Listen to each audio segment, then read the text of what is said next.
కట్టబడి ఉండేది. దాని కొన ఆకాశము కంటెను, దాని మీద దేవుని దూతలు ఎక్కుచూ నుండిరి. మరియు యెహోవా దానికి పైగా నిలిచి, నేను నీ తండ్రి అయిన అబ్రహాము దేవుడను, ఇస్సాకు దేవుడనై యెహోవాను. నీవు పండుకొని ఉన్న ఈ భూమిని నీకును నీ సంతానమునకును ఇచ్చెదను. నీ సంతానము భూమి మీద లెక్కకు ఇసుక రేణుల వలెనగును. నీవు పడమటి తట్టును, తూర్పు తట్టును, ఉత్తరపు తట్టును, దక్షిణపు తట్టును వ్యాపించెదవు. భూమి యొక్క వంశములన్నీ నీ మూలముగాను నీ సంతానము మూలముగాను ఆశీర్వదింపబడును. ఇదిగో నేను నీకు తోడై ఉండి నీవు వెళ్ళు ప్రతి స్థలమందు నిన్ను కాపాడుచు ఈ దేశములకు నిన్ను మరలా రప్పించెదను. నేను నీతో చెప్పినది నెరవేర్చు వరకు నిన్ను విడవనని చెప్పగా యాకోబు నిద్ర తెలిసి, నిశ్చయముగా యెహోవా ఈ స్థలమందున్నాడు, అది నాకు తెలియకపోయిననుకొని భయపడి, ఈ స్థలము ఎంతో భయంకరము, ఇది దేవుని మందిరమే గాని వేరొకటి కాదు, పరలోకపు గవి ఇదే అని దేవునికి స్తోత్రం చెప్పండి. మన వాక్యం పేరే పరలోకపు గవిని. వాక్యం పేరేంటమ్మా? పరలోకపు గవిని. పరలోకపు గవిని. గవిని అంటే ఏంటంటే అర్థం ఇచ్చారు? గడప. గడప. పరలోకానికి గడప ఉందంట. పరలోకానికి ఒక గడప ఉందంట. ఆ గడప మరి ఎవరైనా ఇంట్లో వచ్చినప్పుడు దేవుల్లో ఉండ ఇంట్లో వస్తారు, గడపలో ఉండ ఇంట్లో వస్తారు. మరి పరలోకంలోకి వెళ్ళాలంటే దానికి ఒక గడప ఉందంట. ఆ గడప దాటాలి అంటే కొన్ని అర్థం ఉన్నాయంట.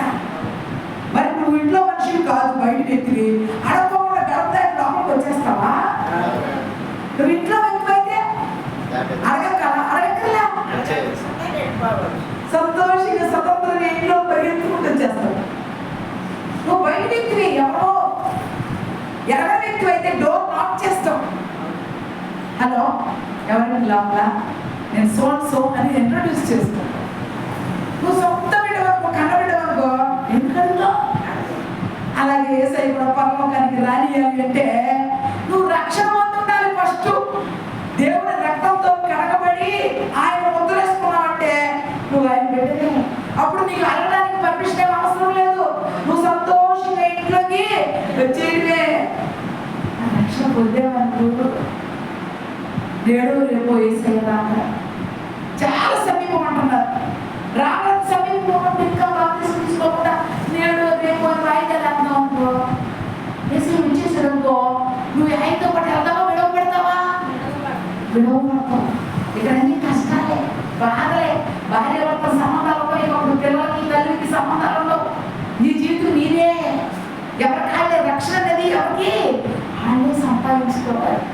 అంతేగాని నా కాదు కాదు, నా భర్త మారితే నేను తీసుకుంటాను, నా భార్య మారితే నేను తీసుకుంటానని నువ్వు కొత్త కొత్త ప్లాన్ వేసి తప్పించుకోవడానికి చూస్తే ఇక నీకు రక్షణ రాదు, దొరకదు. ఇదే అనుకూలమైన సమయం. పరలోకపు గవిని మా వాక్యం ఈరోజు. యాకోబు అయితే అన్నను మోసం చేశాడు. ఎలా మోసం చేశాడు? దొంగతనంగా. అలా అన్నాడంట ఇంటికి పెద్ద కొడుకు కదా, అయ్యా యెషోవు నేను దీవిస్తానన్నా, ఏటాడు మాంసం తీసుకురా, నాకు నేను కడుపురెంట నేను దీవిస్తాను అన్నాడంట. అంటే పెద్దోళ్ళు దీవించాలి అంటే వాళ్ళకి ఏం పెట్టాలి? ఆహారం పెట్టాలి. పెద్దోళ్ళు కడుపురెంట తింటే ఆ నోట్లో ఏమొస్తాయి? దీవెన వస్తాయి, ఆశీర్వాదం వస్తాయి. నీకు బిడ్డ కలుగుతారంటే కలిగిపోతారంటే పెద్దోళ్ళు దీవెన పొందుకోవాలి. కడవది కూరండి ముందు అంతా మాకు ఎత్తుకెళ్ళించిరావాలి, తర్వాత ధనొచ్చింది అంటే పెట్టాలి. వాళ్ళు నోటి కూడా దీవెన రావాలి. తిరిగి తృప్తిపడి నోటారా దీవిస్తారు, దీవెనగా మార్చబడుతుంది. నీ బిడ్డలను దీవించాలి. శాపాలు పడకూడదు. ఎప్పుడు పాపం వచ్చినా కానీ అది ఇది అని అనకూడదు. దీవించడానికి నీ నోరు కానీ శపించడానికి లేదు. యాకోబు అనంత పాపం తనంతా తల్లి తొక్కేయాలని అనుకోవాలి. తల్లికి కొడుకంటే ప్రేమ. చిన్న కొడుకు ఎప్పుడు బయట కొడుకు తీసుకున్నాడని చిన్న కొడుకు ప్రేమ వచ్చింది. అంటే అయ్యా నీ తండ్రి నీ అందరూ దీవించబోతున్నాడు, నీకు రావు దీవెనగా, నువ్వు దీవించబడాలి, రా నీకు ప్లాన్ చూద్దానంట. రా ఏంటమ్మా అంటే నాకు ఎప్పుడు కళ్ళు అంటావు కదా, నువ్వు వెళ్ళి త్వరగా మన మందలో నుంచి ఒక లేత గొర్రె పొట్టేలు తీసుకురా, నేను శుభ్రంగా వచ్చేసి గబగబా కూరని చేస్తానంటే ఆ రోజుల్లో ఆడవాళ్ళకి ఒక గొర్రె పొట్టేలు గురించి అంత శక్తి ఉన్నారు. ముసలం అయిపోయిన శారమ్మ సన్నని పిండి ఎన్ని మార్కులు పిండి చేసి తెలుసుగా మీ అందరికి. మమ్మల్ని అనే సింధూర వృక్ష కింద కూర్చొని ఉన్నప్పుడు అబ్రహాము ఎండగా ఉన్నప్పుడు చేసుకొని ముగ్గురు వస్తే సన్నని పిండితో రొట్టెలు తీసిందే లేదా సేవకి 90 ఏళ్ళు అంటే చురుకైన వారిగా ఉన్నారు దేవుడి పని చేయడానికి. రెక్క కూడా మీ అందరూ మీరు వింటా ఉన్నారు వాక్యం వింటా ఉన్నప్పుడు కొడుకుల గురించి రెక్క ఆలోచించింది, చిన్న కొడుకును ఆలోచించింది. అయ్యో యాకోబుకి దీవెనలు రావేమో, పెద్దోడికి దీవెనలు వెళ్ళిపోతాయేమో అని ఆలోచించి చిన్న కొడుకుకి దీవెనలు రావాలని ప్లాన్ చేసింది. తల్లిదండ్రులకు ఏదైనా చేయగలరు. కొడుకుని కలెక్టర్ చేయగలరు, డాక్టర్ చేయగలరు, కూతుర్ని డాక్టర్ చేయగలరు, లేదా కలెక్టర్ చేయగలరు. తల్లి తెలుసుకుందంటే ఏదైనా చేయగలరు. నాకు తెలుసు తల్లి చదివిపోవడం అనుకుంది, నిద్ర పోయిందంటే దరిద్రులు అయిపోతారు పిల్లలు. తల్లి కనుక ఒక్క క్షణము వదిలేసేసి చీ పిల్లలేరు తినలేరు, నా సుఖమే నాది అందా పిల్లలు ఏమైపోతున్నా లోపల అయిపోతుంది. ఇప్పుడు సాతాను ఏం చేస్తుందో తెలుసా? భ్రమపరిచి పిల్లలు భర్త కుటుంబం మీద లేకపోకుండా లోకాశలు కనిపిస్తుంది సాతాను. ఫస్ట్ ప్లాన్ అదే దానికి ప్రజలు జరుగుతుంది. కానీ ఆ ప్లాన్లోకి వెళ్ళావా నీ పిల్లలు వర్తిల్లరు, తప్పడానికి పడిందా నీ పిల్లలు ఆశీర్వదించబడరు. ఎప్పుడైతే తల్లి నిజం చెప్తున్నా పునాది తండ్రి అంటారు, కానీ తండ్రి కన్నా కుటుంబాన్ని గెలడానికి తల్లే కాదు. 31 సామెతలో చక్కగా రాశారు. గుణవతీయుల భార్య నుంచి రాశాడా లేదా? గుణవతీయుల భార్యలో స్త్రీలు ఇక్కడ రెబెకా కూడా ఎలా ఉందో తెలుసా? గుడ్డివాడే ఇస్సాకును ప్రేమిస్తున్నాడు. కళ్ళు కనపడకపోయినా ఇస్సాకు మీద ప్రేమ తగ్గిందా తనకి? తగ్గన తర్వాత ఎలా తింటాడో కూడా తెలుసు, ఎంత టేస్ట్ వండి పెట్టాలో కూడా తెలుసు. అందుకే అందే మీ నాన్న మీ అన్నయ్య రాకపోతే నేను నీకు చక్కగా వండిస్తాను అబ్బాయి, వెళ్ళి తొందరగా తీసుకురామంటే ఆ పిల్లడికి తెలియదు కదా. గొప్పగా అమ్మ చెప్పిన మాట ప్రకారం నేను వెళ్ళి కోరుకుంటే తెచ్చి అమ్మిచ్చాడు. ఆ అమ్మ గొప్పగా వచ్చేసేసి ఇస్సాకు ఎంత టేస్ట్గా ఉంటే తింటాడో, టేస్ట్గా నోటికి బాగుందని అంటాడో ఆమెకు తెలుసు. కాబట్టి అదే రీతిగా కోరండి కొడుకుని పిలిచింది. నాయన ఇక్కడ కూర్చుంటే మెడ మీద ఆ తోలేసి కట్టింది, దారాలు వేసి మెడ మీద చేయాలని తెలుసు కాబట్టి మెడ మీద కట్టింది. ఎందుకు తాడు వేసి తోలు కడుతుంది? ఈ శరీరము గొర్రె మనుషులు ఎందుకు కడుతుంది అంటే ఏషావుకి ఒళ్ళంతా రోమాలు అంట, యాకోబు ఒళ్ళు మొన్నగా ఉంటుందంట. ఇస్సాకు కళ్ళు లేకపోయినా తడివి చూసుకొని దీవిస్తాడు. అప్పుడు ప్రమాదం వచ్చిందని భార్యకి అన్ని తెలిసి ఉండాలి భర్త గురించి. భర్త అంట లేస్తున్నాడు అంటే ఆయన రూపాన్ని బట్టి ఏం కావాలో కోరిక ఏముందో ఆయన కూడా తెలుసుకోగలగలంట భార్య. కష్టం అంట వస్తున్నప్పుడు భర్త ముఖాన్ని బట్టి ఆ భర్త వస్తున్న కష్టాన్ని గుర్తెరిగి దేవుడి దగ్గర జ్ఞాపకం చేయాలి. స్త్రీ అవమానించనీయకూడదంటే భర్తనే, శిరస్సును కాపాడుకోవాలంటే స్త్రీ ఎప్పుడు ఏం చేయాలి తెలుసా? పురుషుడు ఆధిక్యాన్ని తగ్గించుకోకూడదు, గౌరవం కాపాడుకోవాలి, చక్కగా ఉండాలి. ఆయన మాటే నీ మాట అవ్వాలి. తల్లిదండ్రులు ఇదంతా తీసేసే. పురుషుడు తన తల్లిని తండ్రిని విడిచి భార్యని హత్తుకుంటాడని బయట చెప్తుంది.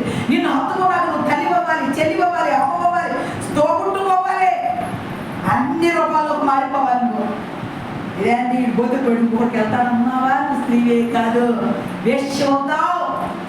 ఒక పురుషుడు వదిలి ఇంకొక భార్యకి వెళ్తానంటే బైబిల్ ఒప్పుకోట్లా. పురుషుడు ఉన్న స్త్రీ భార్య దగ్గరికి వెళ్తానంటే ఒప్పుకున్నది బైబిల్ లేదు. క్రమమైన పద్ధతి ఉంది బైబిల్లో. ఇక్కడ కూడా రెబెకా భర్తని బహుగా ప్రేమించింది. ఇస్సాకు ఏం తింటాడో తెలుసు కాబట్టి ఆ టేస్ట్గా కూరండి గిన్నెలో చేసేసి కొడుకు పిలిచింది.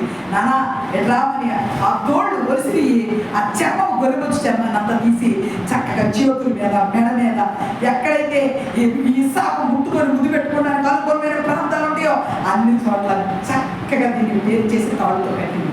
ఏందో ఎక్కడ ఉంటున్నాం ఏంటంటే అబ్బాయి అన్నయ్యని దీవిస్తాడు దేవుడు, మరి నిన్ను దీవించడు. ఒక్కసారి దీవులంటే 2 సార్లు రావు. దీవులంటే ఒకసారి వస్తే దేవుడి దగ్గర నుంచి అదే నాన్న నోటు కూడా పనిపోతున్నాడు దేవుడు. కలలో మాట్లాడాడంట, ఇస్సాకు నీ నోటితో నువ్వు పలికితే నీ కొడుకులు ఎవరు దీవిస్తారు, వాళ్ళు దీవిస్తారని కలలో మాట్లాడాడంట ఇస్సాకు.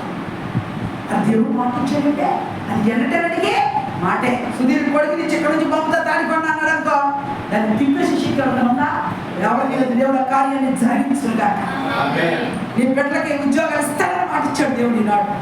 ఇప్పుడు మాటిస్తున్నాడు నీకు ఉద్యోగాలు ఇస్తాను. ఆయనంటే ఆమె ఎవరు ఉన్నాడా? దేవుడు ఏదో ఒక రీతిలో కోరుకున్న వారికి ఉద్యోగాలు దేవుడు దయచేయగాక. సాధ్యమే లేవు. ఈ గొర్రె మనసు ఎప్పుడైతే ఒళ్ళంతా కప్పుకొని లోపలికి వెళ్ళాడో కళ్ళు కనపడి ఇస్సాకు ఏం చేస్తాడు తెలుసా? తన చేతి మీద చేసాడు, తన మెడ మీద చేసాడు, తన ఒళ్ళంతా తడివి చూసుకున్నాడు. తడివి చూసుకుంటే ఎలా కనపడ్డాడు? ఏషావులాగానే. అప్పుడు అంటున్నాడు, కుమారుడా నా కుమారుడా, నువ్వు నా కుమారుడి వాసన చేసి వాసన వలె ఉన్నానన్నాడు. పరిగెత్త అవుతున్నాడు. కడుపు నిండా అన్నం తిన్నాడు. తిన్నా మీద నోట్లో వచ్చి దీవులు వచ్చేస్తున్నాయి. ఇక ఎంత గొప్ప దీవులు అంటే ఇక అన్ని పరలోకము తండ్రి పలుకుతున్న దీవులు. ఇక ఎన్ని అన్నాడంటే ఒకదాని తర్వాత ఒకటి నోటుతో చెప్తూ ఉంటే ఆమె నామే నామే అంటున్నాడు యాకోబు. కానీ యాకోబు స్వరం మాత్రం యాకోబుది శరీరము ఏశావుదే అని. సరే, ఇదంతా జరిగిపోయింది. దీవులు పొందుకోవడం అయిపోయినాక రమ్మంటుంది, అబ్బాయి నీ ఎంత రాబోతున్నాడు రా, నువ్వు ఎక్కడ ఉండొద్దు, నువ్వు బయలుదేరి నువ్వు అర్జెంటుగా నీ మేమ పద్ధతిలో ఉంటాడు రా. మీ ఇద్దరు అప్పుడు చచ్చిపోతే నేను తట్టుకోలేను. మీ ఇద్దరు కమల పిల్లలు నాకు ఉంటారు. కమల కొడుకులు ఇవ్వాలంటే ఆయన ఇప్పుడు తెలుసా, కమల కుమారులు ఊరే కొడుకుంటున్నారా? దేవుడికి కొడుకుంటేనే కమల కొడుకులు వచ్చేది. గారికి అంత ఇద్దరు కొడుకులు ఫస్ట్ సంతానం దేవుడు దీవించాడు లేము గారిని. ఎందుకంటే అమ్మ బైబిల్ స్త్రీ దానమ్మ గారిని అన్ని సంఘాల్లో తిరుగుతానంట, ఊరు పరిచయం చేసేదంట. మరి దేవుడు ఎవరికి ఇచ్చాడు కృప? ఆమె కుమార్తె ఒక్కటే కుమార్తెకు దేవుడు కమల కుమారు నుంచి దీవించాడు. దేవుడికి స్తోత్రం. దేవుడు మరపెట్టినాడు బాగుంటాడా? ఏనా అమ్మ పెట్టిన మనం విన్నాడా లేదా? ఒక్కడు కాదు, ఒక్క కూతురు అయితే 4 కొడుకులు విన్నాను. ఏమొక్కటే 70 కొడుకులు అంటే 4. మరి ఆమె ఏం చేశాడు దేవుడు? గవర్నమెంట్ టీచర్ చేశాడు. నువ్వు ప్రార్థన చేస్తే నీ పిల్లలు ఏమవుతారు మన చెప్పావా? గొప్పళ్ళు అయిపోతారండి. అప్పుడు చెప్పగలిగే విషయం, నేను ప్రార్థన బలమైందైతే ప్రకారాలు కట్టబట్టే లెస్సి కరెక్ట్గా కూర్చుందంటే అప్పుడు చెప్పగలేక తెలివి జ్ఞానం కలిగింది లెస్సి. జెస్సి కూడా అంటే దేవుడు ఇచ్చిన బిడ్డలే మనం దేవుడి దగ్గర మొరపెట్టుకుంటే దేవుడు మన బిడ్డల జీవితాన్ని మార్చేస్తాడు. తండ్రిగా నువ్వు ఎలాంటి మొరపెట్టావు తెలుసా? ప్రభా ఒక్కసారి చూడయ్యా అని దేవుడికి ఎప్పుడైతే నువ్వు మొరపెడతావో ఆ మొరణ విన్న వెంటనే ఏం జరుగుతుంది?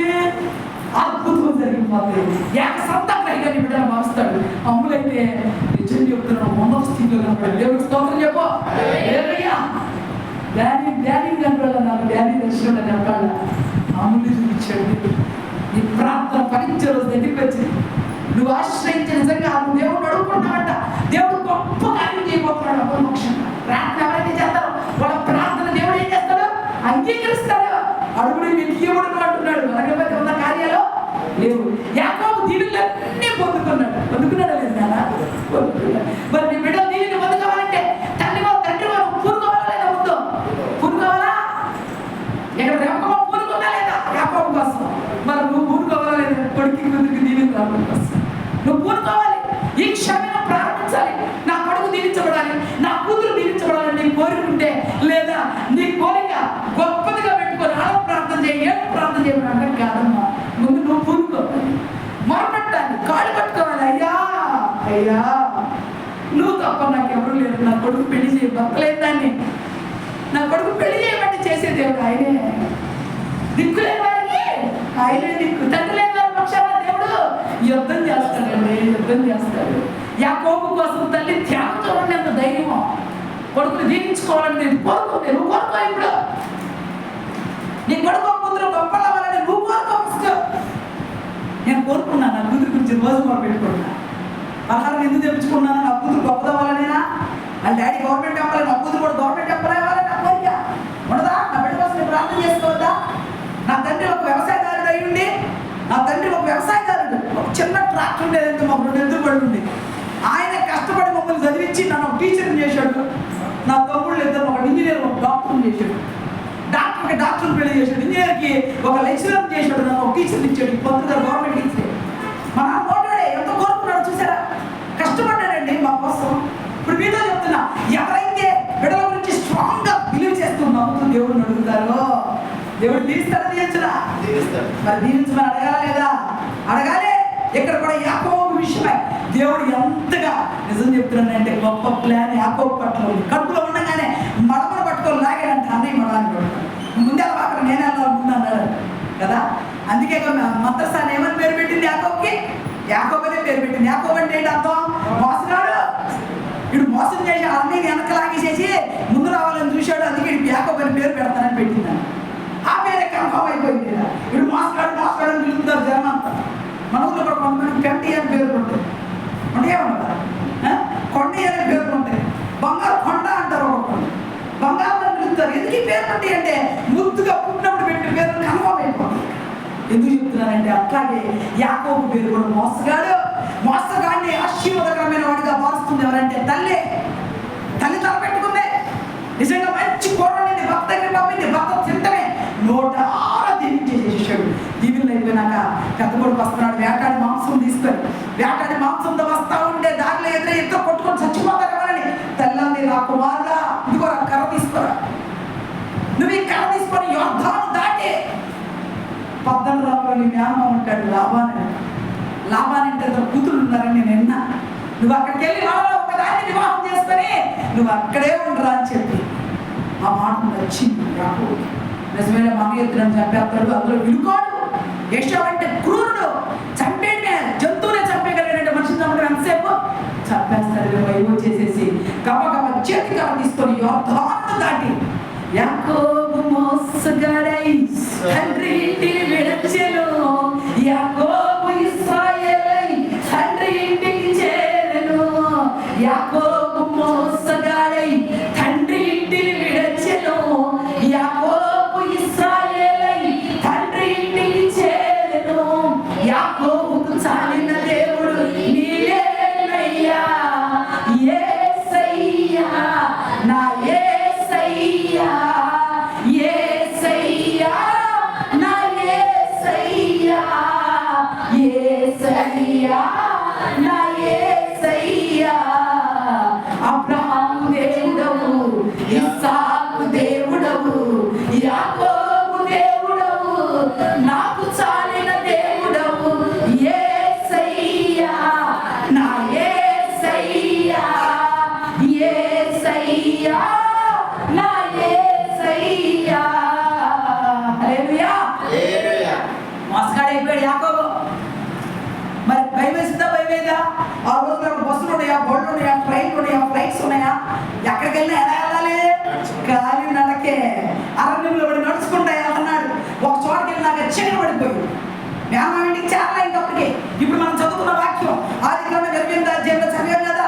ఇక్కడికి వచ్చేసరికి ఏమైందంట? చీకటి పడిపోయిందంట. చదవండి ఒకసారి 10వ వచనం. యాకోబు బేర్షెబా నుండి బయలుదేరి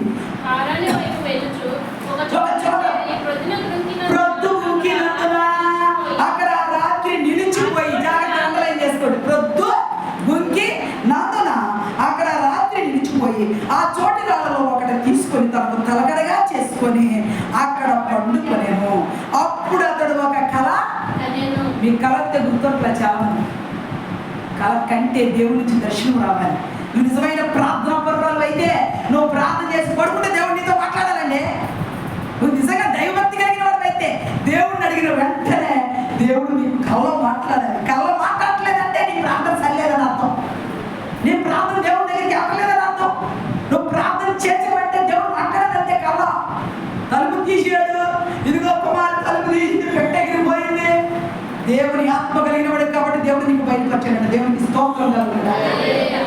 తలుపు తీసింది, కొడుకు చీకటి కార్యాలు చేస్తున్నాడని తెలుసుకోలేకపోతే ఆ పిల్లకు తలుపు తీసిందో లేదో చిరక ఎగిరిపోతుంది. పెట్ట ప్రాణం మాటకి రెడీ అయింది, కానీ ఆ ప్రాణాన్ని కాపాడి నువ్వేనంట.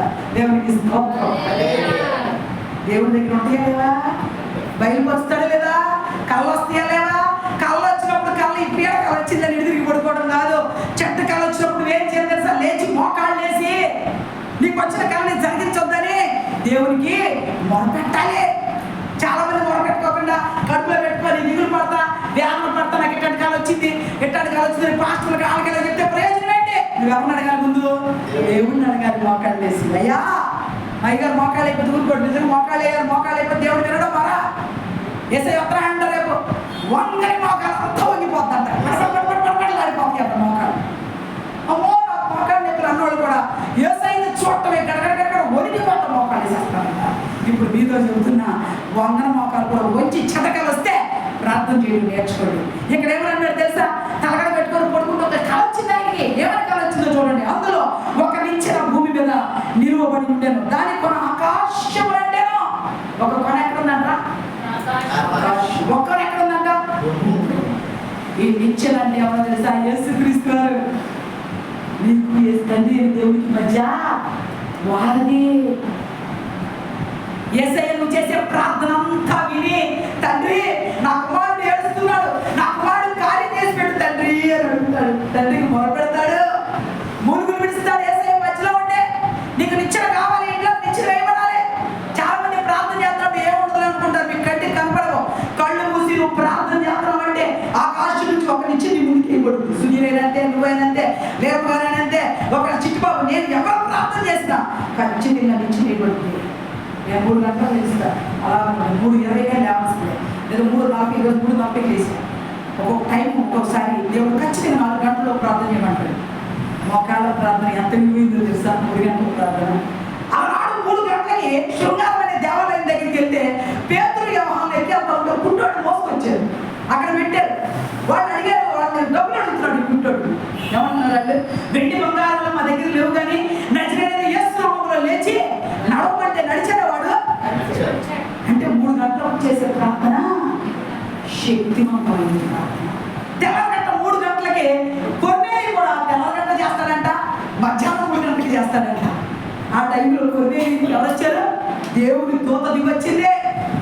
పేతురు సంఖ్యలో బంధించున్నాడు, చెరసాలలో బంధించేసి చోట పెట్టారు. పేతురు సంఖ్యలో బంధించి ఉంచినప్పుడు ఆ చెరసాల సంఖ్యలు ఊడిపోవడానికి సమయం ఏంటో తెలుసా? ఇంచుమించు 3 గంటలను రాసిన అపోస్తల కార్యాలలో. ఇప్పుడు మీతో చెబుతున్నా, వాక్యం వింటున్నా, నువ్వు 3 గంటలు ప్రార్థన చేయకపోకుండా, దేవుని శక్తిని ఎరకోకుండా, ఇంకా నామకర్త క్రైస్తవురాలుగా గుళ్ళో వస్తా పోతా ఉంటే ప్రయోజనం ఉందా? నీ పని జరుగుతుందా? అసలు దేవుడి సాక్షి గారి దీనిలో గీతాంజలి లైవ్లో ఉన్న పిల్ల, ఆ పిల్ల అన్యురాలైనప్పటికీ ఆ పిల్ల బిడ్డలు కావాలని ప్రార్థిస్తుంది. అలా మారుతామని అడుగుతుందంట. నాయన అందరూ మారుతాం ఉన్న పిల్లలకి. ఆ పిల్లలు అంటున్నారంట, నీకు దేవుడు కార్యం చేశాడా? నీకు అసలు బిడ్డ పుట్టిందా? బిడ్డ పెడితే సొంతాలు పో. మరి నీ కార్యం జరగకపోతే ఎదురు నీ సాక్షి ఎట్లా అవుతారా? నీ కొడుకు కూతురు ఉద్యోగం తిరగ నమ్మేది అవునా కదా? నీ కార్యం జరిగితే ఆ కార్యాన్ని బట్టి నలుగురు చర్చలో నడిపించగలుగుతావు. నీ కొడుకు పెళ్ళైతే ఇదిగో పలానా చోట మా ప్రార్థన చేసుకుంటే కార్యం జరిగిందని సాక్షి చెప్పగలుగుతావు. నీ కొడుకు నీ కూతురు గొప్పదై నీకు కొడుకు పడితే ఆ కార్యాన్ని బట్టి చూపించి జనానికి అందరికీ నడిపించి చంపాడు గ్రామం అంతా మారుతుంది. సుఖాలని గ్రామాన్ని మార్చేసింది ఒక పిల్లలు. ఎవరో పేరేంటి? సమరయ స్త్రీ. యేసయ్య వచ్చాడు, యాకోబు బావిలో కూర్చున్నాడు, ఎంతవేళ ఒంటరిగా కూర్చున్నాడు. శిష్యులందరినీ భోజనం వస్తున్నామని పంపాడు. ఒక్కడే ఎందుకు కూర్చున్నాడు? ఎవరి కోసం కూర్చున్నాడు? ఆయన సమరయ స్త్రీ కోసం కూర్చున్నాడు. సమరయ స్త్రీకి 5 భక్తులైనా జాగ్రత్త ఇంకా కావాలనిపిస్తుంది. లోపల ప్రేమ దొరుకుతుందేమో, ప్రేమ దొరుకుతుందేమో. ఎంతమంది దగ్గరికి పోతే ప్రేమ దొరుకుతుంది నీకు? ఈ లోక ప్రేమలని వ్యర్థం తెలుసా?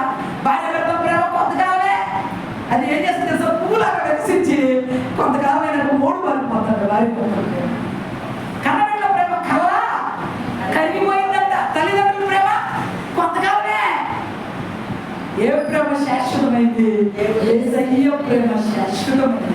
ఈ ప్రేమ కోసం పరిగెత్తి ఎంతకాలం ప్రేమ కోసం వెతుకుతావని దేవుడే వచ్చాడు సమరయ స్త్రీ దగ్గరికి. ఎంతమంది భక్తులు చూస్తే నీ ప్రేమ దొరుకుతుంది. నా దగ్గరికి జీవజలాలు ఇస్తానన్నాడు. ఇచ్చాడు జీవజలాలు.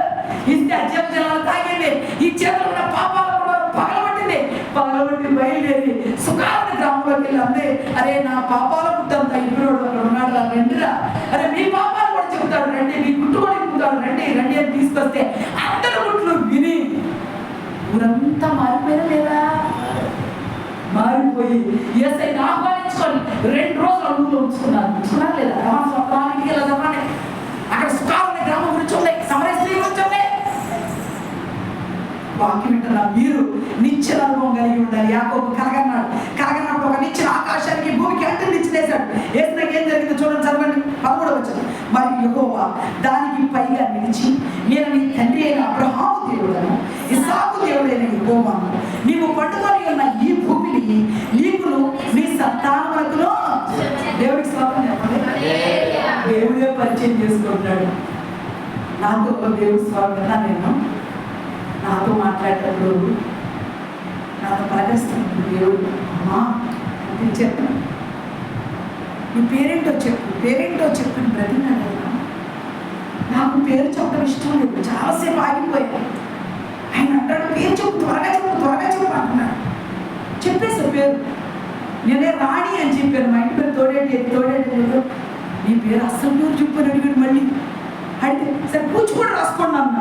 కూచిపూడి రాణి అని రాజా. నా రికార్డులో కూడా అసలు నేను చదువుకున్న ఎంఏ బీఈడి చదివా. అసలు ఆ పేరు ఏమీ కనపడకుండా పక్కింటి పేరుని నాకు రికగ్నైజ్ చేసి ఆ పేరు నాకు రాజు చూపించాడు. దేవుని స్తోత్రం. పిలిచినప్పుడు నాతో మాట్లాడే దేవుడు ఎన్ని అద్భుతాలంటే, ఒక వ్యక్తి గురించి ప్రార్థిస్తుంది, దర్శనం అవుతుందంటే అది ఊరికే కాదు. ఒక దర్శనం చూపించాడంటే నెరవేరుకోవడమే. ఒక వ్యక్తికి స్వస్థ వస్తుందని దర్శనం వస్తే స్వస్థ రావడమే. ఒక వ్యక్తి గర్భం వస్తుందంటే వచ్చేటే. ఒక వ్యక్తికి ఈ ఆశీర్వాదం ఉండదు, ఈ ఉద్యోగం రాదంటే ఉద్యోగం వస్తుందంటే వస్తుంది. సంఘం చిన్నదే కానీ ఎన్ని సాక్ష్యాలు ఉన్నాయో ఎగరేదో దానికి ప్రార్థనకు రండి. పొరుగు నుంచి వస్తారు కదా, ఆన్లైన్ పరిచయం కదా ఎక్కువ. ఇప్పుడే కాదు, 2 సంవత్సరాలు అయింది ఈ ఆన్లైన్ పరిచయం. మందిరం వచ్చిన తర్వాత 2 సంవత్సరాలే మంది పరిచయం. కానీ మీతో చెప్తున్నా, ఆన్లైన్ పరిచయంలో చాలా మంది ఉంటారు, సాక్ష్యాలు ఎన్నో ఉన్నాయి. కానీ మీతో చెప్తున్నా, దేవుడు మాట మనతో మాట్లాడతాడంటే మాట్లాడతాడు. ప్రార్థన చేయాలి. కాకపోతే ఎలా చేయాలి? తప్పులు చేస్తా ప్రార్థన చేస్తావా? మోహం చూపు చూస్తా ప్రార్థన చేస్తావా? దొంగ మాటలు మాట్లాడతా ప్రార్థన చేస్తావా? ఆలయం మోసం చేస్తా ప్రార్థన చేస్తే నీ కార్యం జరిగిందా? జరగదు. యాకోబు ఏం చేసి పారిపోతున్నాడు? మోసం చేసి వస్తున్నాడు. కానీ మోసం చేసినా కూడా దీవెనలన్నీ తండ్రి మీద నుంచి వచ్చినాయి కాబట్టి, తండ్రి దీవించాడు కాబట్టి, ఆడు పాపాత్ముడైనా మోసగాడైనా దేవుడు ఎన్నిక చేసేస్తున్నాడు. తండ్రికి బట్టి, అబ్రహాముకి ఇచ్చిన మాటలు బట్టి. అబ్రహాము అన్నాడు కదా, నిన్ను ఇదిగో ఇస్రాయేలును ఒకసారి లెక్కించగలవా అంటే, నేను లెక్కించలేను తండ్రి అన్నాడు కదా. అంతటి జనాంగంగా మోస్తానన్న తండ్రి ఆ దీవెన ఇస్సాకు మీద నుంచి, ఇస్సాకు నుంచి ఎక్కడి వచ్చిందో తెలుసా? యాకోబు మీద వచ్చింది. ఈ యాకోబు నిద్రపోతున్నప్పుడు దేవుడు పరిచయం చేసుకున్నాడు. ఏమని? నేను అబ్రహాము. తర్వాత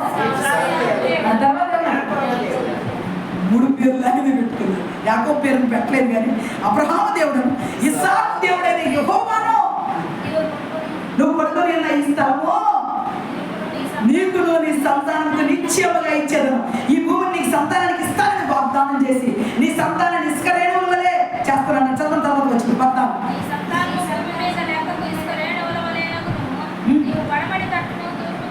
ఉత్తరపు తట్టును దక్షిణపు తట్టును వ్యాపించదు. భూమి యొక్క వంశములని నీ మూలముగాను నీ సంతాన మూలముగాను ఆశీర్వదించబడును. ఇదిగో నేను నీకు తోడై నువ్వు వెళ్ళు ప్రతి స్థలమంతా నిన్ను కాపాడుచు ఈ దేశంలో నిన్ను మరలా రప్పించదు. నేను నీతో చెప్పినది నెరవేర్చు వరకు నిన్ను విడువనని చెప్పగా, యాకోబు నిద్ర తెలిసి నిశ్చయముగా యెహోవా ఈ స్థలమందున్నాడు, అది నాకు తెలియకపోయిననుకొని భయపడి, ఈ స్థలము ఎంతో భయంకరము, ఇది దేవుని మందిరమే కానీ వేరొకటి కాదు, పరలోకపు గది అంటే పరలోకపు యొక్క గర్భం చూశాడు అన్నమాట. యెహోవా దేవుడు పైన కూర్చొని ఉన్నాడు, కిందేమో నిచ్చిన ఇంట్లో అన్నాడు. నీకు అందా భాగ్యము, నీకు ఆ భాగ్యం కావాలా కదా? ఈ మధ్యాహ్నం భాగ్యం కోసం నువ్వు కోరుకుంటే, నిచ్చిన నీ ఇంట్లో దేవుడు వెయ్యాలి అంటే నువ్వు కూడా దేవుడి కృప పొందుకోవాలి. ఏం కృప? కృప దేవుడు నిన్ను చూడాలి, నిన్ను ఆశీర్వదించడానికి నిన్ను వెతకాలి, నిన్ను కొన్ని కోసం నేను చూడాలి. దేవుడు అంటే నువ్వు కూడా యథార్థంగా దేవుడి కోసం కనిపెట్టేవాడిగా అబ్రహాము వంటి విశ్వాసంతో నువ్వు ప్రార్థన చేస్తే నీ కుమారుడు ఆశీర్వదించబడతాడు, నీ కుమారుడికి కుమారుడు పడతాడు, నీ కుమారుడికి కుమారుడు పడతాడు, అందరూ ఉద్యోగస్తులు అయిపోతారు. మాకేంటంట, ఫస్ట్ ఆయనేమో టీచర్ అయ్యాడంట, టీచర్ గుండె కొడుకు కలెక్టర్ అయ్యాడంట, కలెక్టర్ గుండె కొడుకు కలెక్టర్ అయ్యాడంట, కలెక్టర్ గుండె కొడుకు అనగా మన కలెక్టర్ అయ్యాడు. దేవుడు స్తోత్రం చెప్పండి. ఎవరు దీవిస్తారు? ఇంటిని దేవుడు. అది దశమవారం దీన్ని ఆపరంట. ఆ ఇంట్లో ఉద్యోగం వచ్చిన దగ్గర నుంచి ఆ అమ్మ చెప్పాడంట, ఎవరు బ్రిటిష్ దొర చెప్పాడంట, ఇదిగో నీకు ఉద్యోగం వచ్చింది నాయన, నువ్వు దేవుడి సేవ కోసం దశభాగం చేస్తాను, నీ ఇల్లంతా నీ వంశాలన్నీ ఆశీర్వదించబడతాయి అంటే ఆ ముసలాయన 110 సంవత్సరాలు బ్రతికి పెన్షన్ తీసుకుని చెప్పాడు. దేవుడికి స్తోత్రం. దేవుడి ఇస్తేనే దీవులు వచ్చేది.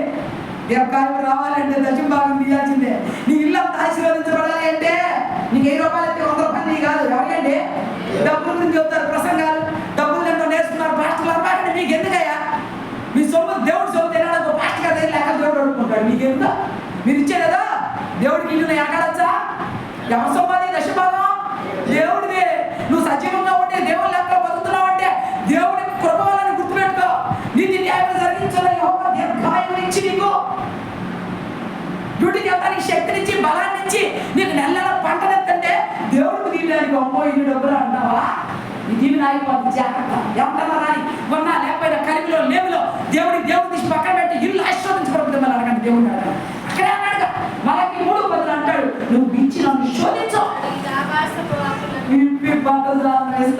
దేవుడు కొమ్మరించేస్తానంటాడు. ఆయన ఇచ్చి బెల్లైన ఉన్నారని దేవుడికి ఇచ్చే. ఎవరన్నా బెల్లైపోయారా?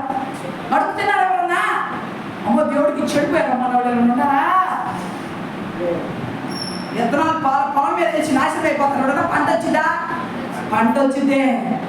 దేవుడికి ఇచ్చి ఇంకా రెట్టింపు దీవులు కావాలని దేవుడికి ఇవ్వాల్సిందే. యాకోబు ఎప్పుడైతే దేవుడి దీవులు పొందుకొని బయలుదేరి ఎక్కడికి వెళ్ళాడమ్మా? మేనమామ ఇంటికి వెళ్తాడు. ఇక వెళ్ళిన తర్వాత అక్కడ ఎవరు కనపడారు? ఒక మాట చదివి ముందుకెళ్ళి చూద్దాం. ఇదే 29వ అధ్యాయం చూడండి. ఇక్కడ 29వ అధ్యాయంలో 8వ వచనం చదువునా? 8వ వచనం చదవండి.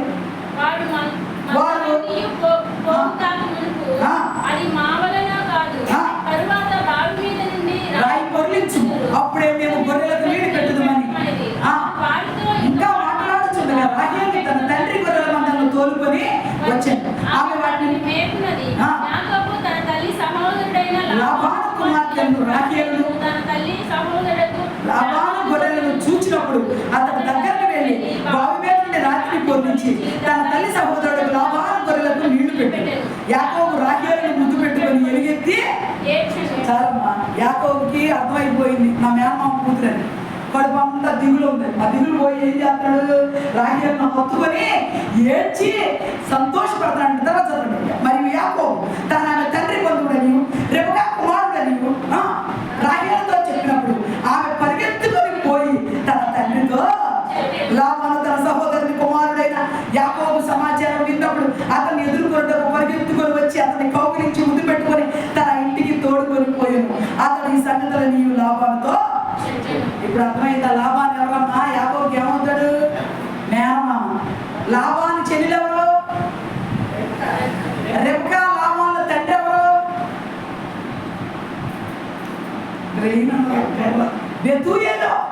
బెతూయేలు కుమార్తె కుమారుడు. ఈ లాబాను రాహేలు తోడుకుంటాడు. అర్థమవుతుందా? ఈ రాహేలుకి పుట్టిన కొడుకు ఎవరు? ఎవరమ్మా? రాహేలు కొడుకు ఎవరు చెప్పాలి తొందరగా.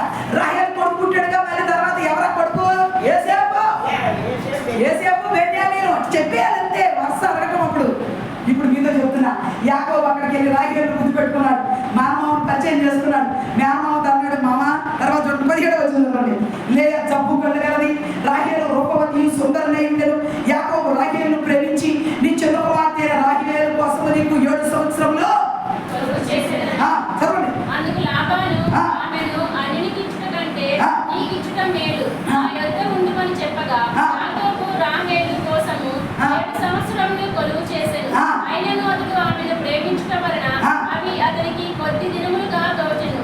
తర్వాత యాకోబు నా దినములు సంపూర్ణమైనవి గనుక నేను నా భార్య యొద్దకు పోవునట్లు ఆమెను నాకిమ్మని మనుషులందరినీ పోగు చేసి విందు చేయించి రాత్రి వేళ తన కుమార్తె లేయను అతని యొద్దకు తీసుకొని పోగా యాకోబు ఆమెను కూడెను. మరియు లాబాను తన దాసి అయిన జిల్పాను తన కుమార్తె లేయను దాసిగా ఇచ్చాను. ఉదయమున ఆమెను లేయా అని ఎరిగి అతను లాబానుతో నీవు నాకు చేసిన పని ఏమిటి? రాహేలు కోసమే కదా నీకు కొలువు చేసింది, ఎందుకు నన్ను మోసపుచ్చిటివనెను. అందుకు లాబాను పెద్దదానికంటే ముందుగా చిన్నదానిని ఇచ్చుట మా దేశ మర్యాద. మోసం జరిగిందా లేదా? నువ్వు ఏది విత్తితే అదే. నువ్వు మోసం అనే విత్తనం ఇస్తే మోసమే. నువ్వు మోసం చేయకుండా నీతి పనులు చేసావనుకో ఇంట్లో కూడా నీతి నడిచి వచ్చింది. తెలుసా? మోసం చేయబాకండి. ఎలా అమాయకులు దొరికారు. మోసం చేయబాకండి. బ్యాంకులో ఒక అమ్మాయి అంట 40,000 రూపాయలు డ్రా చేసుకుని డబ్బులు లెక్కేసుకోవాలని కూర్చున్నాంట. పక్కనే ఒక పిల్ల చదువుకున్న పిల్లలు ఉంటే అమ్మ లెక్క మన చేతులు ఉరుకుతుని అన్నాను. లెక్కెత్త కట్టదా చేసుకొని నీళ్ళు లెక్కేసి సరిపోయి నేను దాన్ని పెట్టినాను. ఇంటికి వెళ్ళి నాకు ఆయన చూపిస్తే 10,000 దగ్గర 30,000 తెచ్చావు ఏంటి అంటే బ్యాంకులో సీసీ కెమెరాలు ఉంటాయి తెలుసా మీకు? అంటే క్యాండిడేట్స్ ఎట్లాంటి ఏంటని కూడా బ్యాంకులో చూడగలరు. అట్లాగా వెళ్ళి వెనకాలకి వెళ్ళి మేనేజర్ కంప్లైంట్ ఇచ్చి వచ్చింది. సీసీని అంతా వెనక తిప్పి చూస్తే పలానా అమ్మాయి అమ్మాయి ఫోటో ఎక్కడో మొత్తం నెట్లో మీకు అన్ని ఒకవేళ నువ్వు ఖాతాదారు అయితే నీ ఫోటో వచ్చింది. లేకపోతే ఈ ఫోటోలు బట్టి క్రైమ్ లెవెల్లో మొత్తం సెర్చ్ చేస్తే వచ్చేస్తారు. అట్టాకి పట్టుకున్నారు అమ్మాయిని. పట్టుకొని తీసుకొచ్చారు. మోసం చేసిన దానికి ఉద్యోగం కూడా వస్తే ఈ కేసు వల్ల ఉద్యోగం రాకుండా పోయింది. డబ్బులు 10,000 క్యారీ చేసింది. మొత్తం కేసు తీసుకుంది. ఎవరికేమో ఉద్యోగం వచ్చింది. 10,000 క్యారీ చేసింది. ఉద్యోగం కేసు ఉంటే ఉద్యోగం అంతే ముందు గవర్నమెంట్ ఇస్తారా? ఉద్యోగం కూడా పోయింది. మోసం ఎత్తుకున్నావా? మోసమే. నీతితో ఉన్నావా? నువ్వు న్యాయంగా నిజాయితీగా మామగారు డబ్బులను లోపల పెట్టుకొని పెట్టేస్తే నీకు దీన్ని వచ్చేదే. నువ్వు అట్లాంటి పనులు చేస్తే నీకు కార్యాలు జరుగుతాయా? కార్యాలు జరుగుతాయా? ఇక్కడ యాకోబు చూసారా, మోసం, అన్న మోసం చేసి వచ్చాడని దేవుడు మరి ఏం చేస్తున్నాడు? మోసం అనే విత్తనాన్ని తెలియజేసాడు. నిజంగా పుష్కరాలే పెళ్ళైపోయింది, కొడతం కూడా అయిపోయింది, అంత పెళ్ళైపోయిన ఇంకేం చేస్తాడు? మామ అంటున్నాడు, అరే మా ఇంట పెద్ద పెళ్ళి అవ్వకుండా చిన్నదాని పెళ్ళి చెయ్యమబ్బాయి, నీ ఇష్టమైతే ఇంకొక 7 ఏళ్ళు చేయి, మళ్ళీ ఇంకొక కూతురు ఎత్తానన్నాడు. మళ్ళీ 7 ఏళ్ళు చేశాడు. రాహేలు పెళ్లి చేసుకున్నాడు. లేదు దగ్గరికి అసలు ఎత్తలా, కానీ ఎప్పుడో ఒకసారి ఎన్నో కాకపోతే అయిపోతుంది. 6 కొడుకులు మంది రాహేలు పిల్లలు ఉన్నారా? రాహేలు పుడిపోద్ది అన్నమాట. అక్కడ నుంచి దూరం నుండి పిల్లలను చూసి దానికి మంది పిల్లలు ఉన్నారు, మా పిల్లల్ని భర్త మీద పడి ఏడ్చి అప్పుడు ఇస్సాకు అంటాడు, సారీ యాకోబు అంటాడు, దేవుడికి ప్రతిగా నేను ఉన్నానా? దేవుడిని అడుక్కో అన్నాడు. అంటే ఇప్పుడు అందరూ చదువుతున్న పిల్లలు కావాల్సిన ఎవరున్నారే? దేవుడిని అడిగా పిల్లలు నీ పుట్టేసిన అనుకుంటున్నా. పిల్లలు లేని వాళ్ళు తప్పించిపోతున్నారు లైన్లు. పిల్లలు లేని వాళ్ళు బాధ ఏదో వరన్నా తిన్నమాట, ఏడ్చి చలిచిపోతున్నారు, కన్నీరు ఇంకిపోతుంది. ఊరుకుంటే పిల్లలు పుట్టుకొచ్చేస్తారా? ఎందుకు కాబట్టి తెలుసా? దేవుడు అద్భుత కార్యం చేయడానికి గర్భాన్ని ఆలస్యం చేస్తాడు. రాహేలు గర్భాన్ని ఆత్మీయతతో తెలుసా? ఫలించేది కొమ్మ పుట్టాలి. ఆ ఫలించేది కొమ్మ ఐగుప్తుల ఇశ్రాయేలుని పోషించాలండి. ఫలించేది కొమ్మ పుట్టాలంటే ఊరిలో పుడతాడా? ఫలించేది కొమ్మ కోసం రాహేలు ఏం చేయాలి? దేవుడి దగ్గర మొరగట్టాలి. అందుకే ఆపాడు, ఫలించేది కొమ్మ యాకోబు కొడుకు బయటికి రావాలి అంటే, యోసేపు బయటికి రావాలంటే తల్లి కన్నీరు విడవాలి. ఎంత ఏడ్చిందో తెలుసా? తల్లి కన్నీరు విడుస్తా ఏడ్చి తండ్రి తండ్రి అని ఏడిస్తే అప్పుడు యోసేపు కడుగులు పట్టాడు. యోసేపుని కంది. యోసేపు తర్వాత మరి బెన్యామీను కంట చచ్చిపోయింది. రాగే కుళ్ళిపోతు బుద్ధి ఎవరుకున్నాడు? బాగా ఇంకా అసలు అంటావా? ద్వేషం ఉందా? గుళ్ళుందా నీకు? పక్కన చూసి వాళ్ళ బాగా చదువుతుంది, నాకు జరగట్లేదు కుళ్ళు పడ్డావా? నీ ఇల్లు పెద్ద గొప్ప అయిపోయింది. అంతే, ఎవరి మీద కుళ్ళు పడకూడదు. ఆడపిల్లలు చూసి ప్రభు నా పిల్లలు కూడా దీవించన్నాను, కానీ ఎదురు బాగుండాలని నువ్వు అన్నావా? దేవుడు దీవులు బ్రేక్ అయిపోతుంది. అంతే, గొప్పగా ఊహించుకోబాక బిడ్డల గురించి. చిన్నప్పుడు పిల్లలు ఎలా పెంచాలి తెలుసా? వంటకేసి కొట్టండి అంటే అర్థం తెలుసా? కొట్టి గాలాలు తగ్గించి పని అంతా నేర్పాలి. చిన్నప్పటి నుంచి క్రమమైన పద్ధతి నేర్పాలి, ప్రార్థన నేర్పాలి, దేవుడు నడుపుకోవడం నేర్పాలి. అవి ఉంటే పెద్దయిన బాధలు వస్తాయా? రావు. లాజర్ మాస్టర్ గారు, లేరమ్మ గారు మాట ఉంటే 4 కలెక్టర్లు అయ్యేవాళ్ళు ఇంట్లో. మరి అన్నా మా మాస్టర్ గారే నా కొడుకులు అప్పుడప్పుడు అన్నాడు, ఇచ్చినట్టు డబ్బు ఇచ్చేయండి నా కొడుకులకి అంత ఇచ్చేది. ఉద్యోగాలు వచ్చి నేను సరిగారు కానీ రాలా. అది కాదని ఇవ్వక నిజమే మాట. 20 కష్టపడి చదివి ఉద్యోగాలు చేశారు, ఇద్దరు డబుల్ ఎంప్లాయీస్. బట్ డబ్బులు ఎక్కువ ఇచ్చేసాడు మాస్టర్ గారు. ఒక షర్ట్ అయితేనంతా ఫ్రెండ్కి ఇచ్చేయడం అని ఒక కొత్త పేపర్ వచ్చుకుంటున్నాను కొడుకులు. ఎందుకంటే అంతకాలం కొడుకులండి మాస్టర్ గారు పెంచాడు. మాస్టర్ గారు లేవు గారు మాట వెళ్ళా. మరి కొడుకులు సెటిల్ అయ్యారండి. చాలా అధికారం చూపించకూడదు పిల్లలకి, ప్రేమ అతిగా పెంచకూడదు, లిమిట్ క్రాస్ చేయకూడదు పిల్లలనే. మరి ఇప్పుడు చెప్తున్నా మీతో, దేవుడి పాదాల దగ్గర యాకోబు కూడా మోసపోయిన తర్వాత దేవుడు దీవించడం ప్రారంభించి ఎంతమంది పిల్లలు ఇచ్చాడమ్మ చెప్పండి? ఎంతమంది పిల్లలు? లేక ఎంతమంది ఇస్తున్నా? ఎంతమంది? 6 ఒక కూతురు. పేర్లని చెబుతారు ఎవరన్నా? ఎవరు చెప్తే అలా గిఫ్ట్ అన్న బిందు వాళ్ళు అక్కడ ఒక గిఫ్ట్ కొనుక్కోతారు. ఎవరు చెప్తారు? 12 మంది పేర్లు ఎవరు చెప్తే అలా గిఫ్ట్ అండి. ఇప్పుడు చూడకూడదు, బైబిల్లో కూడా చెప్పాలి. రూబేన్, షిమ్యోన్, లేవి, యోదా, ఇశ్శాఖారు, జబూలూను, దేనా, నఫ్తాలి, గాదు, ఆషేరు. చెప్పట్లేదు మీరు ఎవరు? బెన్యామీను, యాకోబు, బెన్యామీను, యోసేపు. ఇవన్నీ పేర్లు చెప్పాలి. 12 పేర్లు ఉన్నాయి. 12 గోత్రాలు చేశాడు. 12 గోత్రాలు అయిన తర్వాత 12 గోత్రాల పేర్లు పరలోక పట్టణంలో ఉన్నాయంట. యాకోబు ఎంత దిగులు ఉంటుందానికి దేవుడి దగ్గర నుంచి.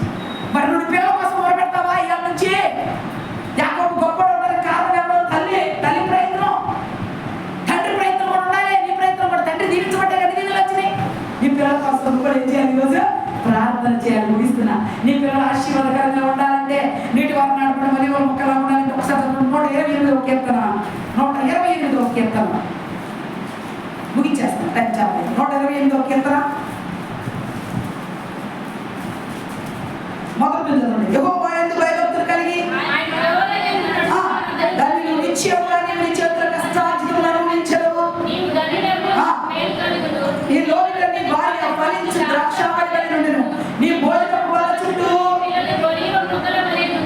యెహోవా యందు భయభక్తులు గలవాడు ఎలాగూ ఆశీర్వదించబడును. సియోనులో నుండి యెహోవా నిన్ను నీ జీవితకాలం అంతయు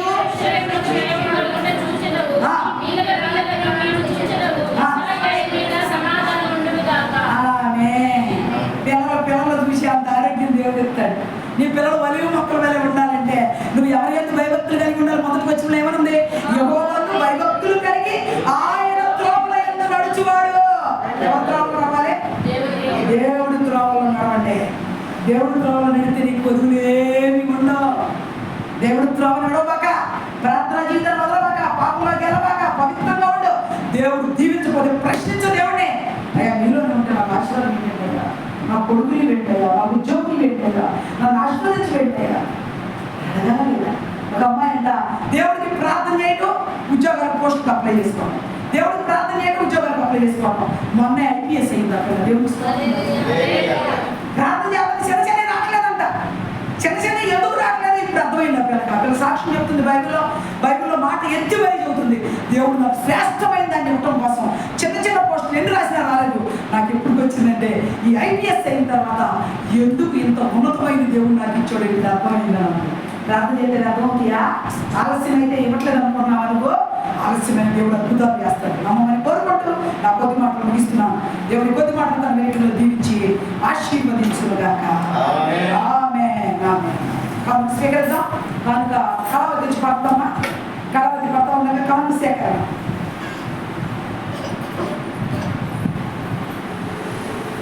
నీ ఘనమో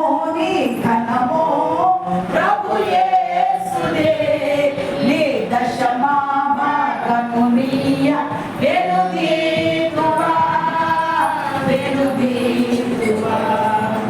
ధరలో ధనధాన్యముల నీయగా కరుణించి కాపాడి రక్షింపగా.